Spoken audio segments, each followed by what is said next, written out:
Helo, croeso nôl I Amser Stori Tonya. Gobeithio bod chi wedi mwynhau y Pasg a bod chi wedi cael llwyth o siocled. Ein stori heddiw yw yr Amser Gorau Erioed gan Jenny Sullivan a Graham Howells a mae'r addasiad gan Elin Meek. Ac roedd Charlie, ein hamster ni, wedi cael yr amser gorau erioed yn cnoi y clawr ymddiheuriadau. Mwynhewch! Sylwodd mam ddim ar gwmwl taranau Cari wrth iddi ei helpu baratoi ar gyfer yr ysgol. Sylwodd dad ddim chwaith wrth iddi ei roi yn y chader olwyn. Techniquest fe, dyna gyffroes ynde? Atebodd Cari. Ar y palmant tu allan i'r ysgol, roedd yr athrawon yn rhoi pawb mewn res. Paid dewi goronwy, medde Mr Lewis, yn flin. Dewch bawb, fesul dau yr eiliad hon! Pam na allwch chi gyd ymddwyn yn dda fel Cari? Meddyliodd Cari. Does dim dewis dy fi.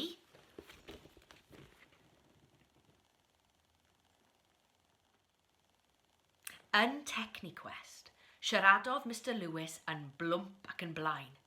Fe gewch chi fynd ble bynnag ymynwch chi, ond cofiwch, bydd pawb yn gwybod mai o ysgol o cwm rydych chi'n dod. Fe o'th iau di, medde Nia. Dim diolch, medde Cari, a'r cwmwl taranau'n mynd yn fwy ac yn ddiach o hyd. Dere gyda ni, medde Bedwyr. Allai ddim, medde Cari, wrth wyliau ffrindiau'n gwasgaru bobman, yn llawn sbort a sbri. Be nawn ni gynta? Holodd Elin, cynorthwyydd arbennig Cari. Sdim ots dy fi, medde Cari o dan ei anadl. Beth am fynd at y dŵr? Dim diolch, medde Cari gan syllu ar y peiriant swigod.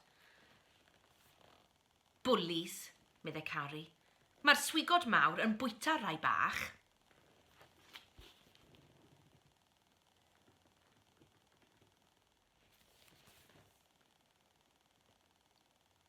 Tybed beth yw hwn, meddai Elin, gan wlychu ei dwylo a throi'r dylenni. Gwnaeth y bowlyn sŵn ryfedd ac yna dechreuodd hi dasgu dŵr fel hyd a lledrith. Rho gynnig arni, meddai Elin. Sdim pwynt, cwynodd Cari. Dwi'n gwybod beth sy'n digwydd nawr.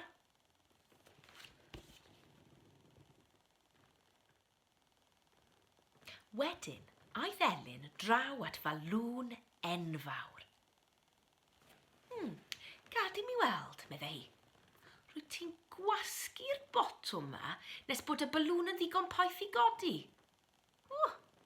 Mae hynny'n swnio fel hwyl a sbri yn diwe Cari.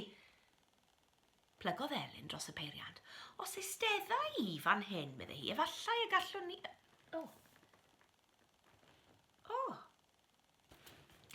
Ond roedd gan Cari syniadau eraill. Yn gyntaf, ddaeth o hyd I bêl enfawr yn llawn o hylif lliw.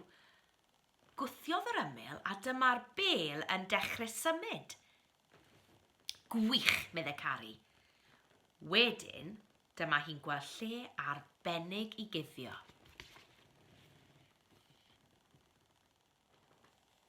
Yn y tywyllwch, roedd popeth yn pefrio ac yn disgleirio.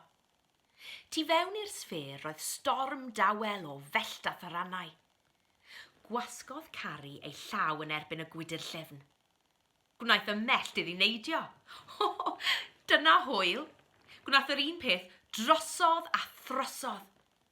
Anhygoel! Wedyn, clywed I lais Elin. Cari! Ble wyt ti?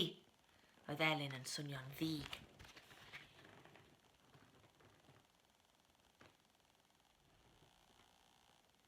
Cari! Oes rhywun di gweld Cari? O na, meddyliodd Cari. Gobeithio na ddaw I mewn fan hyn. Wedyn, daeth fflach ddisglair I synnu Cari a gwneud iddi gau ei llyged. Trodd ei chader o gwmpas. Dyna ryfedd. roedd ei chysgod yn dal ar y sgrin. Dyna gyffroes, meddyliodd. Ble allai fynd nesa?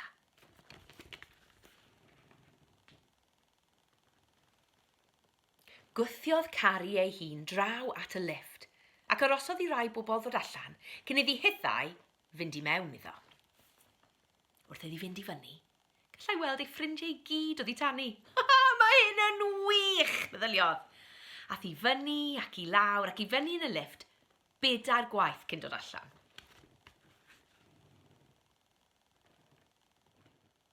Ar y llawr cyntaf, gwibiodd Cari ar draws nodau'r piano a chwarae alwyddoniol a'i hylwynion. Curodd y drymiau nerth ei breichiau! Yna, roddodd hi ei llaw ar bolyn metal. Daeth sgrech anhygol o wychlyd ohono. Waw, dyna sbort, meddyliodd Cari. Roedd ei chwmwl mawr du, bron a diflannu. Gwthiodd ei hun draw at y wal pellaf, ac yno bu bron iddi syrthio allan o'i chader mewn sioc.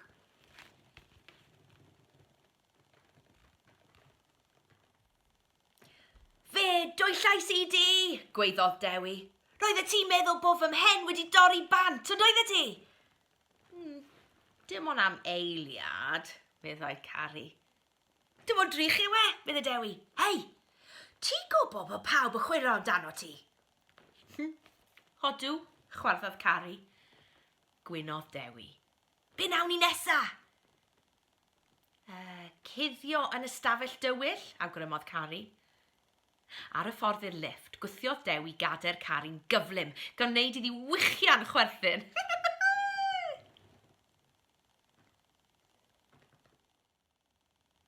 Pan eithon nhw yn y lifft, wylodd neb mohonyn nhw. Ar ôl iddyn nhw ddod allan, daethon nhw hyd i diwb mawr gwag yn y gornel a gweiddi i mewn iddo fe. Iho! At seiniodd y tiwb.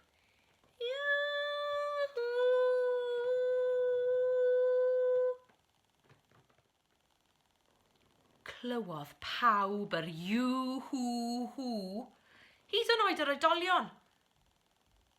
Dyna lle rwy ti ferch ddrwg, bloediodd Elin. Doedd dim syniad gen i ble roedd y ti. Dwedodd Mr Lewis y drefn oedd Cari. Cari, medde, rydyn ni gyd wedi bod yn chwilio amdano ti. Doeddwn ni ddim yn meddwl y bydde ti'n cambihafio. Gwenodd Cari o glist i glist. Roedd ei chwmwl taranau mawr du wedi diflannu.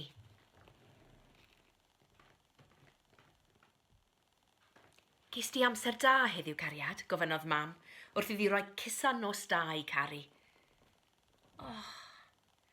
Yr amser gorau erioed, meddai Cari'n flynedig.